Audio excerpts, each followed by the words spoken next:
धर्मराज युधिष्ठिर ने पूछा, हे मधुसूदन, भाद्रपद कृष्ण पक्ष की एकादशी का क्या नाम है?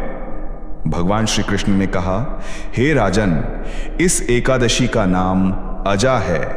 यह समस्त पापों से नाश करने वाली है। इसकी कथा सुनो, जो सत्यवादी राजा हरिश्चंद्र की है। त्रेता युग में सत्य के पर्याय राजा हरिश्चंद्र को परखने के लिए महर्षि विश्वामित्र ने स्वप्न में उनका संपूर्ण राज्य दान में मांग लिया।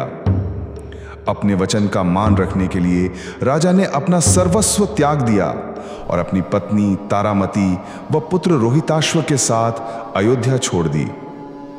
काशी पहुंचकर ऋषि की दक्षिणा चुकाने के लिए उन्होंने पहले अपनी पत्नी और पुत्र को बेचा और अंत में स्वयं भी एक चंडाल के दास बनकर शमशान घाट पर कफन का कर वसूलने का कार्य करने लगे। जब वे दुख के सागर में डूबे थे, तब महर्षि गौतम ने उन्हें इस कष्ट से मुक्ति के लिए अजा एकादशी का व्रत करने का उपदेश दिया। राजा ने पूर्ण श्रद्धा से व्रत किया, किंतु उसी दिन उनके पुत्र की सर्पदंश से मृत्यु हो गई।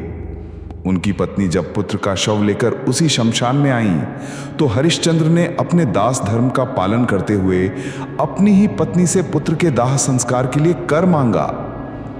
कर्तव्य और पीड़ा के इस चरम क्षण में जब वे स्वयं के प्राण त्यागने को उद्यत हुए, तब भगवान विष्णु और अन्य देवता प्रकट हो गए। विश्वामित्र ने कहा, राजन, ये तुम्हारी परीक्षा थी। उस अजा एकादशी व्रत के पुण्य प्रभाव से ही उनका पुत्र जीवित हो गया। उन्हें अपना खोया हुआ राज्य वापस मिला और अंत में वे सदेह स्वर्ग को प्राप्त हुए।